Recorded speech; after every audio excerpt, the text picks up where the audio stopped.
Hey guys, welcome to the Zero Grind 30 podcast.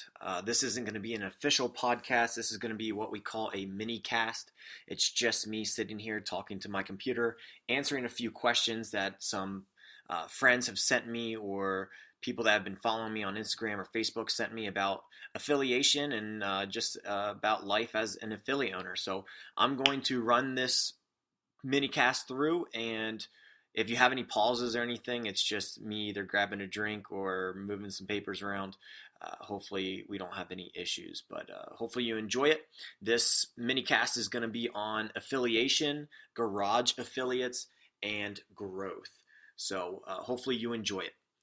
Question number one. Does CrossFit HQ, so CrossFit headquarters, have a box starter package or any particular business models or helplines available to business owners? Also, what, how, and where did you learn the things you implemented to turn the box around from where it was a year ago? So to answer the first question, if CrossFit HQ has a starter package or any business models or helplines, absolutely not. You submit your essay to CrossFit HQ, you get approved, you pick a name, you get your website up, and the next thing you know, you are a multi-million-dollar affiliate owner. That's how easy it is. You don't really need to know anything about business. Obviously, I'm joking, but yeah, CrossFit HQ doesn't help very much when it comes to the how to run a business side of things. Greg Glassman, the founder and CEO of CrossFit, believes that the strongest boxes will survive. He's a true libertarian. He doesn't put restrictions on how close boxes can be to one another. And that's a good thing and a bad thing. So there's some really good coaches out there, some really good business people that just, may not have the money to start a gym, and it's unfortunate, but if you start small and grow it the right way, you might be able to get there. We'll talk a little bit about that on the other questions, but they don't provide a business course or materials to go along with the affiliation fee. On YouTube, they do have what's called the Affiliate Roundup. It's about a 14-part series where they bring together 5 or 6 affiliate owners, I think in the Colorado area, and they discuss different topics. And the thing about that is you're going to get various opinions on how to do one thing. There's not just one clean-cut way to run an affiliate. This isn't McDonald's. We're not serving up Big Macs that have to be the same in Pennsylvania and Florida and California. Every box that you go to is going to be a little bit different. So to answer the second question, what, how, and where, or the second part to question one, what, how, and where did you learn the things you implemented to turn the box around from where it was a year ago? So if you don't really know our story at Shenandoah CrossFit, about a year ago, we weren't really in a good place. We had 32 clients. I loved every client. Our coaches enjoyed all the clients. We had great people. But, after 4 years of owning an affiliate and going through some rough times there the first 2 years, I couldn't personally be a teacher and affiliate owner at the same time anymore. I wasn't really getting burnt out. I just wanted to focus on one, and I couldn't leave my teaching job if we didn't grow the business. I couldn't provide for my coaches the way I wanted to provide for them if we didn't grow the business. And we're not quite where I want to be when it comes to providing for my coaches. That's going to be for another minicast, but we needed to grow. We needed to grow the business. I didn't want to run a side gig hobby. I wanted to run a business. So last December, so the end of 2015 going into 16, we pulled the team in and we talked to them about some changes that we felt were necessary for the box to grow. And we decided that 2016, our focus was going to be on 100% growth. And I didn't tell my coaches straight up, but we kind of made it clear that if we didn't grow it, we were going to close the box within 6 months. That's what my idea was. That's what my plan was. And we went from there. So what I call myself is optimistic realist. I'm very optimistic that in the long run, everything will work out and the box will grow and everything in life will be great. But I'm a realist to know that if it's not working, then it's not working and we have to close shop or make changes. So in 2016, we went from 32 members to we are sitting at 132 members right now, exactly a year later. We were up to like 142 or 145 and, lost a few people, but we're coming back. So it's all good. Um, where did we really learn to make some of the changes?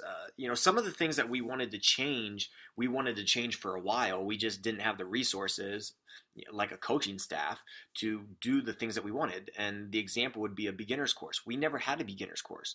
We gave people a free week or two and they jumped right in the classes. I don't know how we stayed open. I mean, obviously we didn't grow, so that was the repercussions of that. But, we wanted to on-ramp people slowly into our program. So we made that change.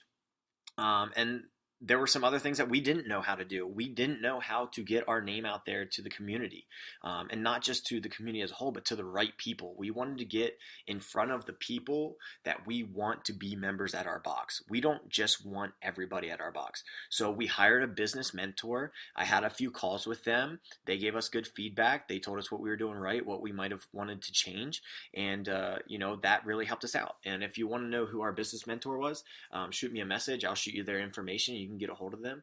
But other than that, that was the start of 2016, and we added 10 members for the first 3 months, and then we kind of grew pretty rapidly there in May. We had about 15 plus people per month for a couple months, and we needed to make some changes.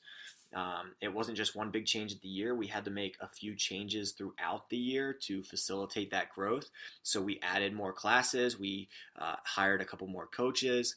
But we understood that rapid growth doesn't continue. So for us, it continued for about 10 months. Then we slowed and we lost a few people in November, December going into this year. So we constantly had to reevaluate where we were at, see what was working and what isn't. So when we started adding classes, people said they wanted a 7 a.m. and a 7 p.m. That was good for about a month and a half or 2 months. And the next thing you know, there's 0 to 1 people, one person coming to that class. So we made the change and took away those classes. I'm very transparent with my clients. I let them know that it cost us a minimum of $1,400 to add one class to our schedule Monday through Friday. So, it was trial and error. We tried something out. It didn't work. We took it away. So we read about what other affiliates do, but you have to have a real talk with yourself if it's right for your affiliate to do. And you need to know the difference between whether or not you have great coaching and genuinely nice people on your staff or not. Because you could put in all these specialty programs, you can have all of these price incentives that you think will help grow your business, but if you just don't have genuinely nice people on staff or really good coaching and a fun atmosphere, your business isn't going to be sustainable in the long run. So you need to find changes that are going to help keep your business sustainable in the long term. Don't just look for these quick fixes, and don't implement things that take away from your core base, which should be your CrossFit. All right, so let's move on to question number 2. This is coming from someone on Instagram, and they said, I want to start my own gym. Okay, very broad, but what are the couple biggest pieces of advice you'd give to someone looking to do so? How much would you expect to have to begin initially, such as rent, utilities, equipment, and initial charges for members? So quite a few questions there. I'm not going to harp on this too much, but honestly, I tell this to any person that says they want to open an affiliate. You have to have a serious talk with yourself on whether or not you want to own a business. Don't say you want to own a CrossFit gym. You are owning a business. People get so high on this CrossFit and how it changed their life and how this, that, and the other. But when you become an affiliate owner, you are owning a business. So know the difference between whether or not you want to own or if you want to coach. If your reason for owning a CrossFit gym is that you love coaching and you love changing people's lives and giving them results, that is the definition of a career coach. That's a definition of someone that just wants and should be coaching. If you don't want to worry about financials, if you don't want to worry about how to generate growth, if you don't want to worry about when a client gets frustrated that you overcharge them by a mistake, or that they got charged for a month and they wanted to cancel and you don't know what to do and all, then you shouldn't be an owner. If you don't want to have to worry about having a lease and worrying about a landlord and worrying about the other businesses around you, then you shouldn't be an owner. So you have to have a serious talk with yourself. Do you want to own a business, or do you just want to coach CrossFit? There is absolutely a huge difference between those. So the next thing, if you do want to own, my question would be, have you ever coached at an affiliate? Have you ever been at an affiliate where you had more roles than just coaching? Were you responsible for cleaning? Were you responsible for managing the memberships? Were you responsible for creating events? Were you responsible for running social media? Because all of those things fall in the lap of the affiliate owner when they first get started. You're not going to have a team to do that for you. If you haven't, have you ever coached or managed at a Globo gym? Stu Bauer says this on some of his videos. He worked at a Globo gym. He learned their processes. He learned their softwares. That was a huge advantage to him. I never had that experience. So unfortunately, it took me a long time to realize what software programs I needed to run what, and just how to manage clients and manage people and manage a staff. We're still constantly learning those things. So that, that comes with time. But, what other advice I would say, if you don't have that experience, have that talk with yourself. It's really hard to start small, and grow a big box in the long term nowadays, like it was in 2008. It was a little bit easier when you had a ton of garage gyms. Gyms are a lot nicer nowadays, so people are jumping on, this, I need to take out $50,000, $75,000 of a loan to have a really nice gym. That's going to put you in a tough spot. So initially, how much you should expect to have at the beginning, with rent, utilities, equipment, you need to do the math. Every city is different. If you're in Charlotte versus Winchester versus New York City versus Lancaster, Pennsylvania, the rent on those buildings are going to be different. So look around your area, look for rental spots and see what the price per square footage is. Make sure you're not getting over your head. Utilities, it's variable. It changes every month. It changes again. Are you in a cold climate where you're going to be running the heat year round? Are you in Florida where you're not going to be running the heat, but you might have to run air conditioning? Are you in a good area where you don't have to do either of those? That would be great. And equipment. Don't overextend your capital. Don't buy a bunch of dumbbells. Don't buy a bunch of slam balls. Don't buy 20 rowers or 15 rowers when you're only going to have 3 clients. You can do a lot with a kettlebell and barbells and pull-up rigs. You don't, I'm turning into this. You don't even have to have a squat rack pull-up rig across your entire wall. Look at what Jason Khalipa is doing. All the gyms he's opening just have pull-up bars. Okay, they're $60, $75 a pop, I think, or $100, and they're not paying $5,000-$6,000 to have a 40-foot rig put in their gym, or a 24-foot rig from Rogue put in their gym. So keep it simple, provide a really good service, don't overextend your capital. Initial charges for members, you just got to do some math. I think that's going to be a question that I answer on another mini cast, because there's a lot of factors that go into that. But hopefully there's a few ideas there. Get experience, have a serious talk with yourself, know whether or not you want to be an owner or a coach. Question 3.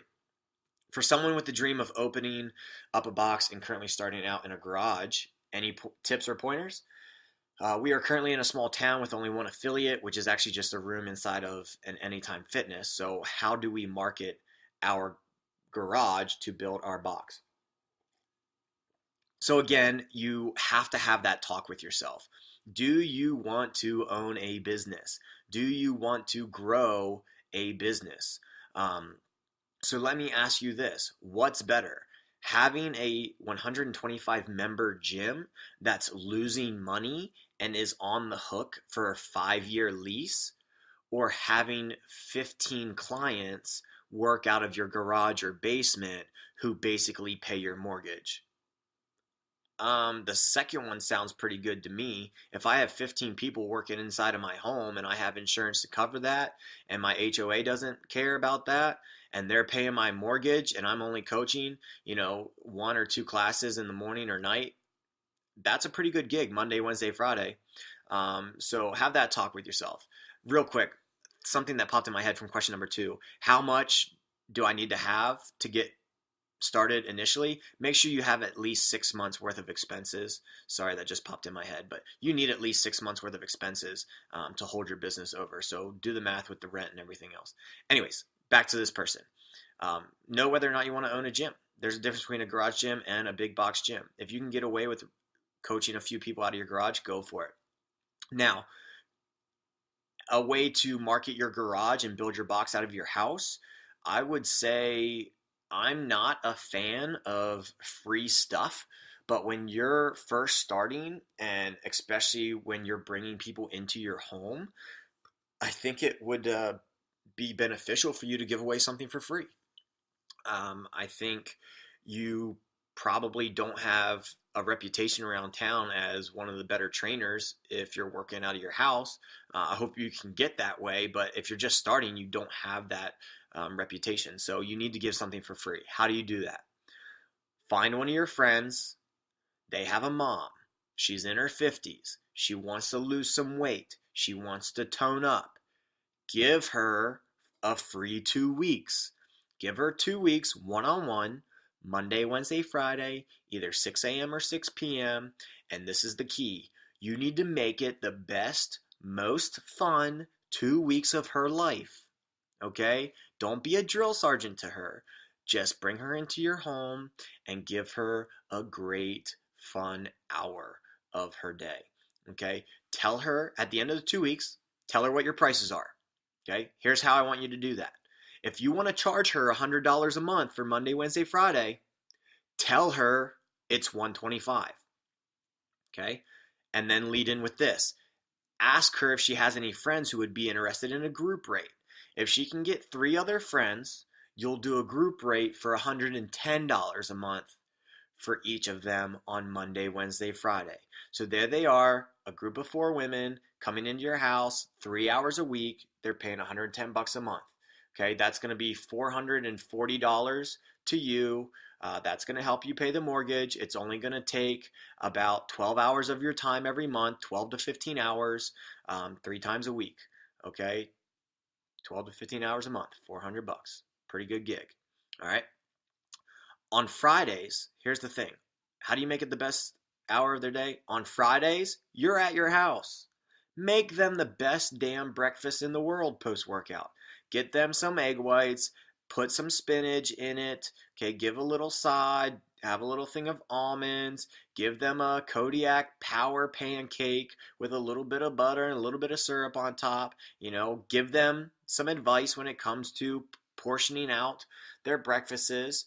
And have them into your home, not just your garage. Sit them in the kitchen and have a great meal on Fridays with them. It's about the experience. You can provide things at your house that they can't get at an intimidating Globo gym. They're not going to get a sit-down breakfast on Friday mornings at Planet Fitness. They're not going to get a sit-down breakfast at Gold's Gym. They're going to get Tootsie Rolls and bagels once a month and pizza parties once a month. It's ridiculous. Give them nutrition advice while you sit there and eat breakfast with them. How do you market your garage gym? You got to go social media here. Instagram. You go to the bathroom, you sit down to take a poop, you're checking Instagram. Okay, cool. Go to the search, look at the hashtags of some of the facilities around your area. Go and click on places in the facilities around your area. Look at what people are posting. Like all of their pictures. Comment on some of their pictures. All of a sudden they see your name show up consistently. Like, who's this guy? They click on it. Oh, they see that you're a personal trainer in town. Oh, wow, look at that garage gym. That looks pretty cool. Man, what is he doing? Look at that movement. Man, his clients look great, whatever it is. And they're going to start following you. If you don't have that reputation in town, you need to put some of your information out there. You need to create a blog and you need to post that.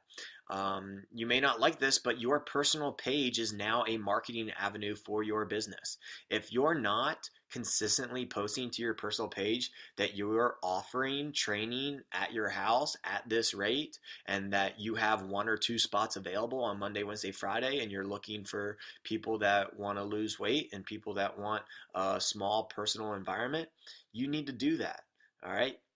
Unfortunately, you look at my Instagram page, there's a lot more pictures of my gym than of me and my wife, of me and my dogs.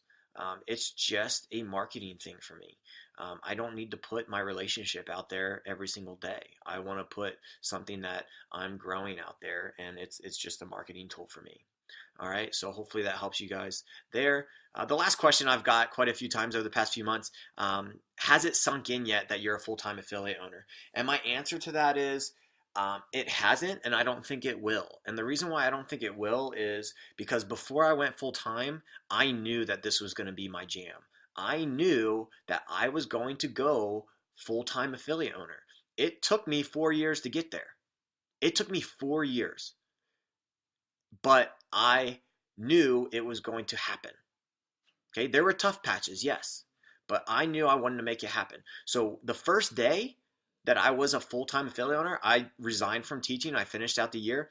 That next Monday, I went in and I coached classes. Nothing changed. I just was at the box a little bit more throughout the day.